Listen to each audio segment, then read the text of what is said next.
제가 오늘 말씀을 준비하면서 원래 설교 제목을 이렇게 광인들 이게 아니라 아예 설교 제목을 이렇게 했으면 좋겠다는 제목이 있었어요. 근데 그거를 썸네일로 올리자고 하니 욕 같아갖고 올릴 수가 없어갖고, 미리 말씀드리지만 설교 중에 미친놈이라는 단어가 종종 나옵니다. 그래서 먼저 양해의 말씀을 드리면, 누군가를 욕하는 그런 표현이 아니라 이전에 그 세상이 교회를 손가락질할 때 이런 식으로 조롱하며 손가락질 했다라는 것을 말씀드리려고 그 단어를 이렇게 사용하게 될 것 같습니다. 나중에 혹시 예성이가 듣고 뭐라 하면은 잘 설명해 주세요. 설명이 필요합니다. 안 좋은 단어고 함부로 쓰면 안 되는 단어다. 그런 단어로 세상에서 그리스도인들이 이렇게 손가락질 받고 조롱받았다라고 그렇게 꼭 설명해 주시면 감사하겠습니다. 제가 설교를 시작하기 전에 요거 하나 나누고 넘어가려고 합니다. 제가 말씀드린 적이 있었나요? 제가 이런 때가 있었는데, 정말 제 스스로 대소변도 함부로 가리지 못하고 정말 어떻게 할 수가 없어서 몸이 잘 움직이지 제 뜻대로 움직이지 않으니까 정말 누군가의 도움을 받아야지만이 대소변도 처리할 수 있고, 너무나 굴욕적이죠. 누군가가 저를 이렇게 베끼고 대소변을 처리하고 몸을 들고 이렇게 해서 처리해줘야 돼만이 대소변을 처리하고, 밥도 제 스스로 먹지 못하고 너무 굴욕적이죠. 제가 이렇게 숟가락 들고 하자 이게 잘 안 되고 자꾸 흘리고 떨어뜨리고, 그러니까 자꾸 누군가가 먹여줘야 되고, 그 겨우겨우 무언가를 잡고 일어나려면은 쓰러지기 일쑤고, 무언가를 손에 잡아도 힘이 잘 안 들어가서 자꾸 놓치기만 하고, 진짜 너무나 힘들었던 때가 있었어요. 정말 굴욕적이고 치욕적인 순간이지만 누군가에게는 다 이 순간이 있습니다. 기억나시나요? 1살, 2살 때 다 누군가는 이 시기를 겪어요.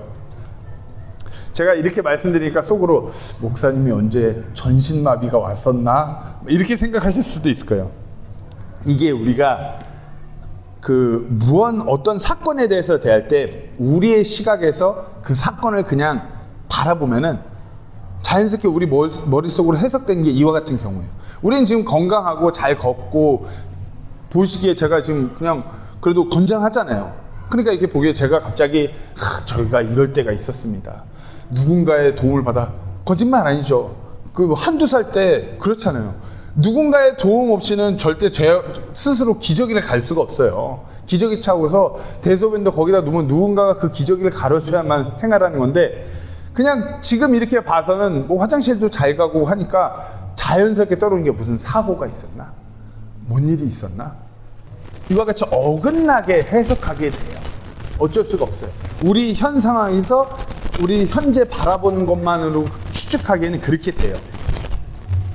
우리가 성경을 읽을 때도 마찬가지예요. 오늘 본문에서 메인 포인트는 그리스도인이라고 불렸다는 거예요. 그리스도인으로. 지금 이 시점에서 그리스도인, 영어로 크리스찬, 영어 단어로 크리스찬, 우리가 이런 말들을 많이 해요. 세상은 지금 그리스도인, 크리스찬 그러면은 뭘 떠올릴까요? 일요일 오전이 되면 그래도 이렇게 옷 깔끔하게 차려입고 교회 가는 사람, 그런 사람들을 크리스찬이라고 세상은 그렇게 말해요. 교회 안에서도 사람들이 어쨌든 정기적으로 교회에 이렇게 발 걸어놓고 왔다 갔다 교회 생활 열심히 하는 사람들이라면 크리스찬이라고 교회 안에서도 그렇게 불러요. 지금 이 시점에서 이 세상 문화에서 크리스찬, 그리스도인이라는 표현은 이렇게 통용되고 있어요. 그 다음 제가 한번 묻겠습니다. 그러면 오늘 우리가 읽었던 사도행전 11장 본문에서 예수님을 따르는 구원받은 무리들에게도 이와 같은 표현으로 그리스도인이 쓰였을까요? 전혀 그렇지 않죠. 오늘 본문 26절 다시 한번 보시면, 그리고 제자들이 안디옥에서 처음으로 그리스도인이라 불리더라. 처음으로 그리스도인이라고 불린 거예요. 처음으로. 안디옥에서부터. 구원받고 예수님을 따르는 그 무리들이 제자들인데, 이 구원받고 예수님을 따르는 그 무리들이 처음으로 안디옥에서 그리스도인이라고 불리기 시작한 거예요. 처음으로. 그러니까 이 사람들이 뭔가 너무 독특하고 이상하니까 이제 이 사람들을 분류해서 세상 사람들이 이렇게 부르기 시작한 거예요. 그 표현이 그리스도인, 헬라어로 크리스티아노스, 번역하면은 예수님의 종들, 예수님의 개들, 예수님에게 종속된 노예들. 로마 사람들은 이렇게 뭔가를 분류해서 부르는 표현들 많이 했어요. 시저의 군인들에게는 뭐 시저인들, 폼페이의 군인들에게는 폼페이인들, 이렇게 부르는 그런 경향들이 있었어요. 그러니까 이 로마에서 이 세상 사람들이 이 교회라는 예수님을 따르는 무리들을 봤을 때 뭔가 얘네는 분류돼야 되는 무리들이에요. 너무 독특한 거예요. 미친 것 같아요. 미친놈들이에요. 그냥 이 사람들이 봤을 때. 예수님께 속해서 그분의 말씀대로라면 물불을 안 가리고 목숨까지도 내놓고 세상 문화와 모든 것들을 역행하는 무리들. 그러니까 세상 사람들이 봤을 땐 미친 거예요. 뭐 때문에? 예수 때문에 미친. 도저히 이해할 수가 없는.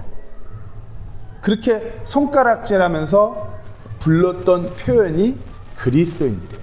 교회 안에서 우리는 경건하고 하나님의 말씀을 따르는 자들이니까 우리가 바로 그리스도인들이야, 이런 표현이 아니에요. 세상에서 저 미친 것들, 저 미친놈들, 저 예수 때문에 미쳤어. 얼마 전에 죽은 그 예수가 뭐라고, 쟤는 미쳤어. 그러니까 제가 이거를 썸네일로 쓸 수 없으니까 조금 한자 표현으로 광인들이라고. 빛날 광자가 아닙니다. 미친 광자입니다. 미친 사람들. 세상의 시각으로, 세상의 사고로 절대 이해할 수 없으니까 미쳤다고 그러는 것이에요.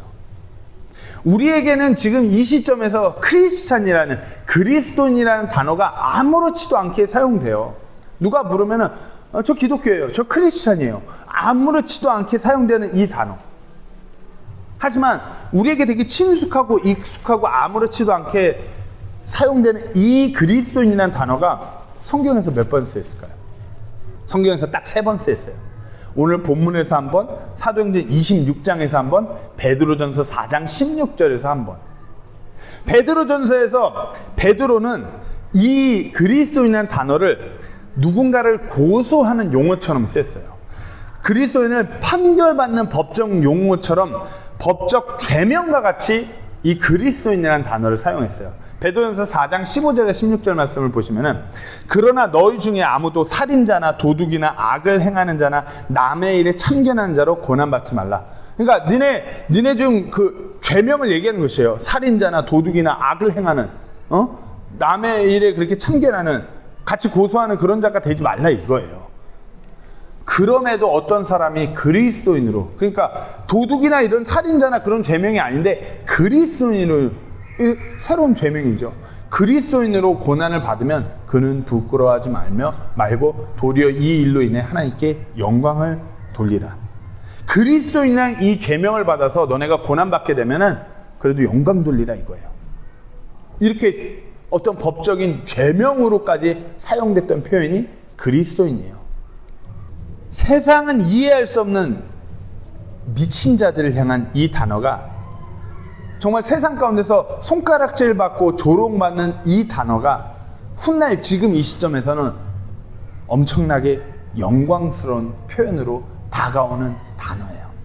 아무렇지도 않게 그냥 우리는 주일에 교회 가는 그런 사람을 지칭하는 단어가 아니라 세상에서 조롱받고 핍박받고 그런 타겟이 되면서 하나님 앞에 영광스럽게 쓰는 그 단어, 그리스도인이에요. 한번 스스로에게 물어보세요. 그렇다면 나는 그런 그리스도인이 맞는가? 세상이 나를 바라볼 때 나는 오늘 본문 속의 그 그리스도인처럼 예수님으로 인해 미친 자가 맞는가? 나는 주님으로 인한 그 광인이 맞는가? 우리가 이 본문에서 그리스도인이라 불리고 있는 이 예수님을 따르는 제자들이 도대체 이 시대에서, 이 본문 속 상황에서 어떻게 보였길래 그렇게 이들을 분류해서 그리스도인이라 처음 부르기 시작했는지 그 부분을 한번 살펴보려고 합니다. 자, 그리스도인, 미친놈들이죠. 예수님께 미쳐있는 자들. 그럼 미쳐있는 대상이 뭘까요? 당연히 예수님이겠죠. 그리스도인. 근데 도대체 예수님께 미쳐있는데 어떻게 미쳤길래 이들이 이렇게 부르나? 왜 이들을 특별히 그리스도인이라 분류를 해서 이렇게 부르나. 이 안디옥 교회에서 이 제자들은 현재 사도 바울을 제외하면은, 사도 바울도 환상 중에 예수님을 만났어요. 사도 바울을 제외한다면 예수님을 직접 독대한 사람은 아무도 없어요. 예수님의 십자가 사건을 묵도한 사람도 없어요. 그런데 어떻게 이들이 미쳐있는 대상이 예수님이 될 수 있을까요? 우리가 한번 생각해 봐야 돼요. 직접 예수님을 만난 사람도 없는데 그 예수님한테 미쳐있는 자들이 바로 이 안디옥의 제자들, 이 무리들이에요. 무엇이 이들을 이렇게 변하게 했을까요? 세상은 절대로 이해할 수 없는 이 무리들, 이 사람들을 이렇게 바꾼 그 대상이 뭐냐 이거예요. 예수님인데 예수님을 직접 보지도 못했는데 이들이 어떻게 이렇게 되냐 이거예요. 요즘 유튜브 같은 데서 많이 나오는 은사주의자들이 하는 퍼포먼스와 같은 현상으로, 아, 너 어디서 왔어? 너 이 귀신 나가! 영어로 Get out of here! 막 이러면서 막 Where you came from? Get out of here! By name of Christ! 막 이런 식으로 그런 쇼를 하면은 이 사람들이 그렇게 완전 미쳐버릴까요? 그렇게 예수쟁이, 막 예수님으로 인해 미친 사람들 이렇게 될까요? 이와 같은 퍼포먼스는 이 로마 시대에서 우상 숭배를 하는 자들에게서도 많이 있던 퍼포먼스예요. 근데 그와 같은 사람들을 세상에서는 그렇게 막 그러지 않았어요. 대단히 놀랄 일이 아니에요. 소리 꽥꽥 지르면서 마술쇼와 같은 어떤 쇼를 하면서 막 이 신이 진짜 신이다 막 이런 거는 놀랄 일이 아니었어요. 대부분의 많은 이방신들을 섬기는 종교들이 그렇게 해왔어요. 이와 같은 현상으로 예수님을 믿고서 예수님 때문에 미쳤다는 소리를 들은 게 아니에요. 세상은 그리스도인이라고 부르고 이들은 미쳤다. 뭐에 미쳤냐? 어떤 책에 미친 자들이다. 기록에 미친 자들이라고 그렇게 손가락질을 써요. 왜? 이들은 예수님을 직접적으로 본 것이 아니라 하나님의 말씀을 통해서 어떤 성경 기록을 통해서 그것을 전해 들은 무리들이에요. 안디옥 교회가 세워지고 있는 이 시점에는 신약 성경이 있지 않았어요. 구약의 말씀만이 있을 때였어요. 구약의 말씀들이라 하면 유대인들이 붙들고 있는 말씀이죠. 하지만 유대인들은 구약의 말씀 율법만으로 인간의 전통 삼아서 지키는 무리였지, 말씀의 그 핵심, 말씀의 예표이신 이 땅에 오실 메시아를 거부하고 믿지 않았던 무리들이었어요. 즉 그 기록을, 성경 기록을, 하나님의 말씀을 온전히 믿었던 무리가 아니었어요. 하지만 안디옥의 제자들은 구약의 말씀대로 그 예언의 성취, 말씀대로 우리의 죄를 사하시고자 이 땅에 오신 그 기록대로 오신 그분의 존재를 믿고 붙든 자들이 바로 이 그리스도인들이었어요. 오늘 본문 바로 이전에 사도행전 11장 19절에서 20절 말씀 보면, 이제 스데반으로 인하여 일어난 핍박으로 말미암아 널리 흩어진 자들이 멀리 베니게와 키프로스와 안디옥까지 여행하며 오직 유대인들에게만 말씀을 선포하더라. 뭐죠? 말씀을 선포했어요. 뭐 갑자기 하나님의 계시가 와서 이랬으면, 이게 아니라 구약 성경에 기록되어 있는 하나님의 말씀을 선포한 것이에요. 20절에 그들 가운데 키프로스와 구레네 출신의 몇 사람이 안디옥에 이르러 그리스만 하는 사람들에게 말하여 주 예수님을 선포한. 이제 키프로스와 구레네 출신의 몇 사람이 안디옥에 이르러서 그리스만 하는 사람들, 즉 이방인들에게까지 그 하나님의 말씀을 통해서 이 말씀에 예언된 예수 그리스도를 선포한 것이에요. 그러고 나서 그 성경 기록대로 오신 그 예수님을 받아들이고 이렇게 그리스도인에 불린 자들이 바로 이 안디옥 사람들인 것이에요. 구약의 말씀 몇 구절만 보겠습니다. 이사야서 7장 14절 말씀에 그러므로 주께서 친히 한 표적을 너희에게 주시리라. 보라, 처녀가 수태하여 아들을 낳고 그의 이름을 임마누엘이라 하리라. 이사야서 9장 6절 말씀, 이는 한 아이가 우리에게 태어났고 한 아들을 우리에게 주셨는데 그의 어깨에는 정권이 놓이고 그의 이름은 놀라우신 이 조언자, 강하신 하나님, 영존하는 하나님, 평화의 통치자라 할 것이기 때문이라. 미가서 5장 2절 말씀에 그러나 너 베들레헴 에브라다야, 네가 유다의 수천 중에서 작을지라도 이스라엘에서 치리자가 될 자가 내게로 나아오리라. 그의 나아감은 옛적부터 있었으며 영원부터 있었느냐. 구약의 말씀대로 처녀가 남자를 알지 못한 처녀가 수태하여 아들을 낳은 예수님이죠.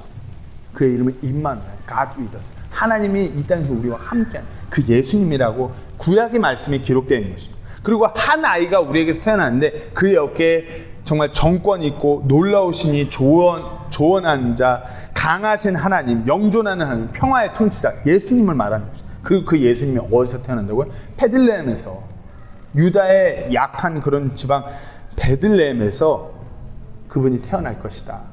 그 구약의 말씀대로 오신 그 예수님. 제가 몇 구절만 읽었어요. 이 외에도 수백 구절 구약의 말씀 안에 예수님이 예표되어 있었어요. 예수님에 관해 기록되어 있었어요. 그리스도인들은 성경 기록대로, 말씀에 기록된 대로 이 땅에 오신 그 메시아 예수 그리스도에 대해서 듣고 그 예수님의 그 은혜의 복음에 대하여 또 그 십자가 사건, 그 예수님의 공적 사역에 대해서 듣고 구원받고 그분을 따르는 삶을 작정한 이 성경 기록에 아주 미쳐있는 자들이었어요. 특히 신약 성경에서 특별히 시간적 타임테이블로 사복음서는 몇십 년 뒤에 기록되었으니까 연대기적으로 이 사도행전에서 이전에 좀 살펴보면 사도행전 2장에서부터 베드로, 스데반, 빌립, 바울 전부 다 하나님의 말씀, 성경 기록을 빗대어서 예수 그리스도를 선포합니다. 몇 구절 보시겠습니다. 사도행전 2장 16절에서 17절 말씀에 오히려 대언자 요엘을 통하여 말씀하신 것이 이것이냐 일러스되 하나님께서 말씀하시기를. 이때 하나님께서 갑자기 베드로의 머리를 통해서 말을 블라블라 이거 아니잖아요. 베드로는 지금 구약의 말씀을 인용해왔고 구약의 성경 기록을 인용해서 복음을 선포하는 것이에요. 3장 20절에서 21절 말씀, 또 그분께서 예수 그리스도 곧 너희에게 미리 선포된 분을 보내셨다. 미리 선포된 분. 구약 성경 기록에 이미 선포되어 있는 그 메시아, 그분을 보내신다는 것이에요. 하나님께서 세상이 시작된 이래로 자신의 모든 거룩한 대언자들의 입을 통하여 말씀하신 때 곧 모든 것을 회복하시는 때까지는 하늘이 반드시 그분을 받아들여야 하리라. 모든 거룩한 대언자들의 입을 통하여 말씀하신 거예요. 지금 이 거룩한 대언자는 없어요. 다 죽었어요. 구원 대언자들의 입을 통해 말씀하신 것은 구약의 성경 기록이에요. 그리고 이제 사도행전 7장은 이 7장은 너무 양이 많아서 7장은 통으로 스데반 집사가 구약의 말씀들을 인용해서 이 예수 그리스도에 대해 선포해요. 구약의 말씀들을 성경 기록 쫙 훑으면서 몇 구절 뽑기가 어려워서 그냥 이걸 다 읽기도 뭐해서 그냥 넘어갑니다. 구약의 성경 기록을 통해서 사도행전 7장에서 스데반 집사가 예수 그리스도를 전해요. 그리고 또 빌립은 동일하게 성경 기록을 통해서 구약의 기록을 통해서 복음을 전하죠. 사도행전 8장에서 한번 35절 말씀 한번 보겠습니다. 이에 빌립이 입을 열어 바로 그 성경 기록에서부터 시작하여 그에게 예수님을 선포하더라. 제가 다시 말씀드리지만 이때는 신약 성경이 있을 때가 아니었어요. 구약의 성경 기록을 가지고 예수님에 대해서 선포하는 것이에요. 사도행전 10장 43절에 그분에 대하여 모든 대언자들도 증언하되, 그렇죠, 모든 대언자, 구약의 하나님께서 하나님의 말씀을 대신 전하게 했던 그 대언자들, 그 기록을 통하면 빗대면 누구든지 예수를 믿으면 누구든지 그분을 믿으면 그분의 이름으로 말미암아 죄들의 사면을 받으리라 하였느냐. 구약 성경에 이렇게 기록되어 있다. 누구든지 이 장차 오실 이 메시아를 믿으면 죄들의 사면을 받을 것이다. 이렇게 기록되어 있는 것이에요. 구약의 성경기라고는 이 책, 양피지에 목숨 거는 이들, 그들이 바로 그리스도인이에요. 왜? 그 기록에 예수님에 대하여 기록되어 있기 때문에. 다른 종교들은 어떤 의식, 어떤 행위에 초점을 두고 종교적인 색채를 띠는데 이 그리스도인이라는 이 제자들의 모습을 보면 이들은 어떤 의식이나 어떤 제사를 드리는 막 그런 행위에 포커스가 있는 것이 아니라 글자, 기록에다가 목숨을 걸고 미쳐있는 자들이 바로 이 그리스도인들인 것이에요. 저 성경 기록이 뭐라고? 저기 기록된 게 뭐라고? 기록된 게 뭐라고 그거대로 하면은 신이 기뻐한 것처럼 보여갖고 막 그렇게 목숨을 걸고 살아가는 이들. 그러니까 세상의 눈에는 저 기록대로 살아가는 게 뭐라고? 미친 자들인 것이에요. 이 그리스도인들은 어떤 행위, 종교적 의식, 전통에 목숨을 거는 것이 아니라 하나님의 말씀이라는 성경 기록에 목숨을 걸었어요. 이 시대에 구약의 말씀을 붙든 이들은 유대교였어요. 근데 유대교하고 이 그리스도인은 철저하게 구분되는 것이에요. 이때 이 문화적으로 유대교하고 로마의 고대 철학과 각종 신을 숭배하는 무리들, 그리고 이런 유대교와 함께 로마의 다른 신을 숭배하는 이들이 봤을 때 이 그리스도인은 너무 독특한 것이에요. 경배의 어떤 제사드리는 어떤 의식과 행위를 통해서 막 신과의 관계를 형성한 것에 포커스가 있지 않아요. 뭐 산토니오 철치 가보셔서 알겠지만 이들은 어떤 행위에 엄청 포커스를 드려요. 그렇죠?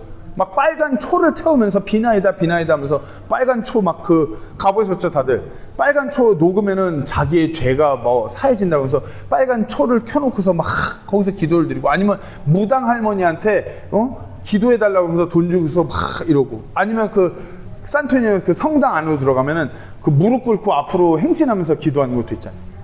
그와 같은 어떤 종교적 의식과 행위를 통해서 어떤 신과의 특별한 관계를 맺을 수 있다라고 믿는 것이 대부분의 종교였어요. 이와 같은 유대교는 그와 같은 행위를 하지 않지만 어떤 제사, 어떤 율법, 그 율법을 통한 자신들만의 전통을 통해서 하나님과의 관계를 지키는 것에 포커스가 있었어요. 아니면 로마의 어떤 철학가들은 이성의 근거에서 좋은 삶을 사는 방법을 궁리하는 어떤 지적인 부분을 철학적으로 깨닫는 그와 같은 종교들도 있었어요. 이와 같은 종교들하고 분명한 차이가 있었어요. 성경 기록의 근거에서 믿음을 가지고 살아가는 이 독특한 이해할 수 없는 무리, 그저 그냥 미쳤다고 치부할 수밖에 없는 이 무리들, 이 무리들을 가르치고 이끌었던 리더가 바로 바울이었어요. 사도 바울. 그럼 사도 바울은 어땠을까요? 사도 바울이 기록한 가장 명확한 확실한 은혜의 복음에 관한 구절을 읽어보면 이렇습니다. 고린도전서 15장 3절 4절 말씀에 내가 또한 받은 것을 무엇보다 먼저 너희에게 전하였느니 그것은 곧 성경 기록대로 그리스도께서 우리의 죄들로 인하여 죽으시고 묻히셨다가 성경 기록대로 셋째 날에 다시 살아나시고, 성경 기록대로. 바울 또한 가장 중요시한 것이 뭐냐? 성경 기록이에요. 하나님께서는 이와 같은 바울을 통해서 신약 성경의 가장 많은 부분, 신약 성경의 그 기록들을, 그 서신들을 기록하게 하셨어요. 그리고 이 안디옥을 시초로 계속해서 구원받고 예수님을 따르고자 하는 무리들은 세상에서 그리스도인이라 손가락질 받고 조롱받고 핍박받고 죽음의 위협에 놓이게 되었어요. 세상의 시각에서는 인류 역사 아래로 가장 독특한 종교적인 무리가 바로 이 그리스도인들인 것이에요. 종이에, 양피지에 쓰여있는 그 글씨가 뭐라고, 그 기록이 뭐라고, 그거에 목숨 거는 이와 같은 이들, 미친 이들이에요. 그렇다고 한번 생각해 보세요. 이렇게 그리스도인으로 모여있는 무리들이 전부 다 글을 읽을 수 있는 무리들이었을까요? 아니요. 대부분이 문맹이에요. 글도 못 읽는 자들인데 기록에 목숨을 거는 것이에요. 글도 못 읽으면서 그 성경 기록이 뭐라고 거기에 목숨을 거는 이들이 바로 이 그리스도인들이에요. 그러니까 세상이 볼 때는 미쳤다고밖에 할 수 없는 것이에요. 글도 못 읽으면서 그 기록에 구약 성경 기록에 이렇게 쓰여 있는 메시아가 이분이야. 근데 너 글 읽을 줄 알아? 아니, 나 읽을 줄 몰라. 너 히브리어 알아? 나 몰라.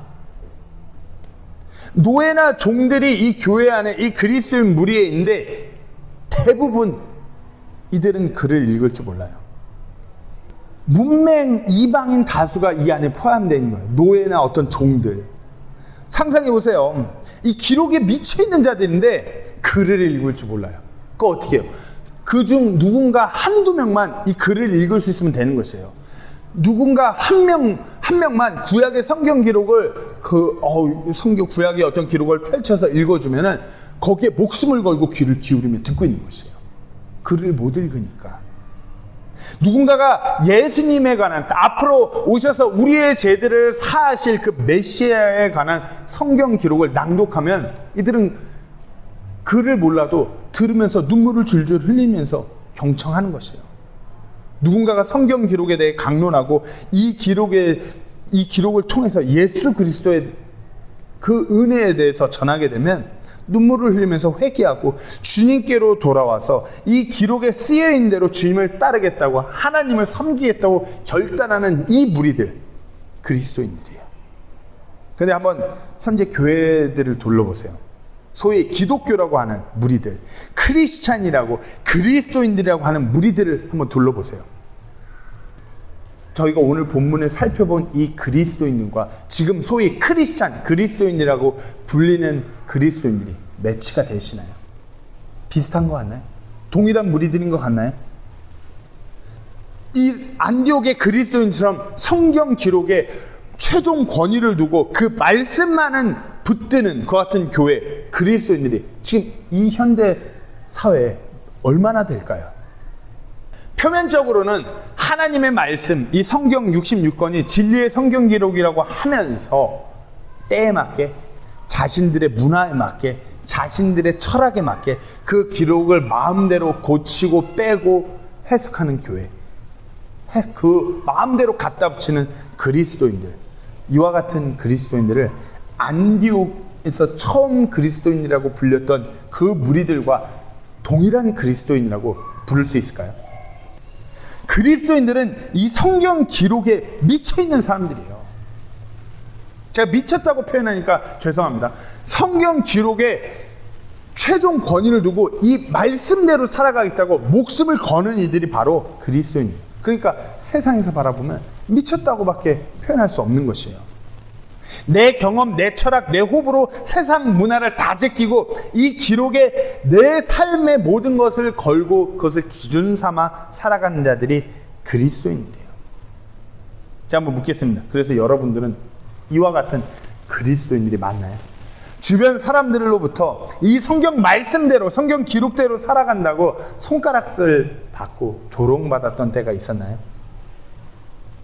교회들이 하는 그런 어떤 종교적인 전통이나 문화 말고 그야말로 내 삶의 구체적인 부분 하나하나에서 이 말씀대로 성경 기록대로 한다고, 야, 요즘 그런 게 어딨어? 그게 돼? 미친 거 아니야? 너 그러다 잡혀간다. 그러다 인간관계 다 끊겨. 그러다 네 사업 다 막혀. 진정해. 정신 차려. 그와 같은 조롱과 핍박이 있을지라도 그럼에도 불구하고 나는 성경 말씀이 이렇게 기록되어 있으니까 이렇게 살아가. 그럼 어떻게 해요? 너 또라이 아니야? 세상이 어느 때인데 이런 조롱, 이런 손가락질 받아보신 적이 언젠가요? 그리스도인 하면 대부분 선한 이미지, 옷도 깔끔히 입고 언행도 바르고 사람들 사이에서 존경받고 인정받고 그저 그런 그럴싸한 모습이 그리스도인인 것 같이 머릿속에 스쳐가시나요? 아니에요. 그리스도인은 그냥 겉으로 표면적으로 뭔가 저 사람은 되게 점잖고 매너 있고 인품도 훌륭하고 좋아, 이런 게 그리스도인 아니에요. 그리스도인 보면은 야, 저 사람은 왜 저래? 때가 어느 때인데 저렇게까지 해야 돼? 진짜 어떻게 저럴 수 있지?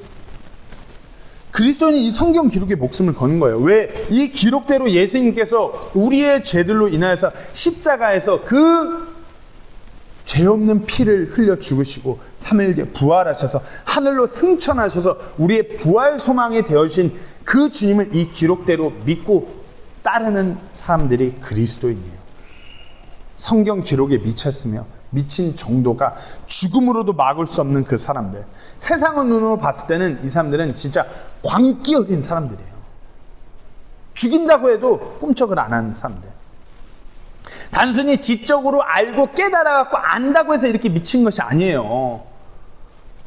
그 기록대로 믿고 살아가는 자들이기 때문에 그렇게 보이는 것이에요.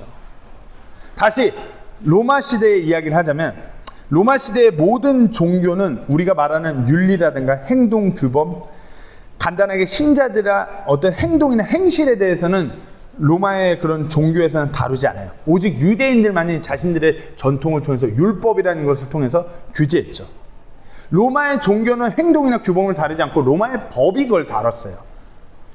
그리고 유대인들은 특정한 민족이니까 이 특정한 민족이란 독특함으로 그렇게 받아들였어요. 유대인들은, 이스라엘은 이래. 근데 이 그리스도인들은 틀렸죠. 유대인을 포함한 다수의 이방인들, 로마인들이 종속되어 있는 이 그리스도인들은 다른 민족이라고 치부할 수도 없었어요. 왜냐하면은 이 로마의 그걸로 바라볼 수도 없고 유대인으로도 바라볼 수 없는 이 독특한 무리들. 근데 더 독특할 수밖에 없는 거는 완전 이 시대의 문화를 역행하는 이들인 것이에요. 로마 시대의 이 그리스도인은 문화를 완전 역행하는 것이에요. 이 로마 시대는 그 인간의 죄성이 아주 끝판으로 펼쳐지는 시대였어요. 우리가 뭐 로마 시대 그러면 성적인 문란함, 요것만 대부분 대표적인 예를 드는데, 이 문화적으로 성적 문란함 뿐만 아니라 아기들을 대할 때도 그 죄가 어마어마했어요. 아기가 태어난 직후 아버지가, 아기의 아빠가 이 아기를, 얘는 우리 가족으로 포함할 수 없어, 갖다 버려. 그럼 아이가 태어났는데 갓난아기를 길에다 버려요. 이것을 영아 유기 문화라고 해서 로마에서는 아무렇지도 않게 버젓이 행해지던 것이에요. 그래갖고 아무렇지도 않게 그 아기를 그냥 갖다 버려요. 그럼 길 가다가 여기 죽었네? 우리 집에 뭐 식량은 좀 되니까 데려다가 먹이고 키워갖고 노예로 써야겠다. 그러면 길 가다가 주워가고 그렇게 수거해갖고 노예로 키우는 사람들이 있었어요. 그냥 아기가 태어났는데 얘는 출처를 알 수 없는 애기네. 얘는 내 아들이 아닌 것 같아. 야, 버려. 그럼 버리는 거예요. 영아육이라는 문화가 팽배했던 로마 시대였어요. 대부분 아들이 아니고 딸이면은, 귀한 집 딸이 아니면은 대부분 버려지기 일쑤였고, 아니면은 자라나서 매춘부나 창녀로 자라기 일쑤였어요. 그렇게 되느니 그냥 버리고 차라리 죽는 게 나아. 버려. 우리 노예 가정에서 태면 우리 같은 노예로 살게 할 수 없어. 버려.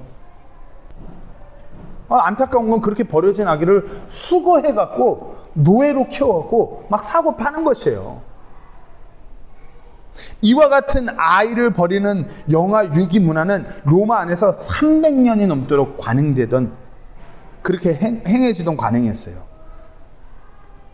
그리고 로마의 이 관행을 비판하고 거부하는 집단이 바로 그리스도인들이었어요. 그 강대국, 세계 최고의, 이 시점에서 세계 최고의 강대국에서 아무렇지도 않게 행해져지는 로마인들의 그 문화에 대해서 그것은 잘못됐다, 그것은 아니다, 너희가 어떻게 그럴 수 있냐, 그건 아니다라고 비판하고 들고 일어나서 그와 같은 아기들을 오히려 돌보고 그와 같은 노예들을 돌봤던 그 무리들이 바로 그리스도인이었어요. 문화를 역행하는 것이에요. 아니다라고 비판의 목소리를 내면 어떻게 해요? 죽는 거예요. 뿐만 아니라 말씀드렸던 그 성적인 문란함의 문화마저도 거부하는 무리들, 그리스도인들이었어요. 로마의 문화는 너무나 성적으로 문란해요. 특히 이 안디옥의 성적이 문란하면 이로 말할 수가 없어요.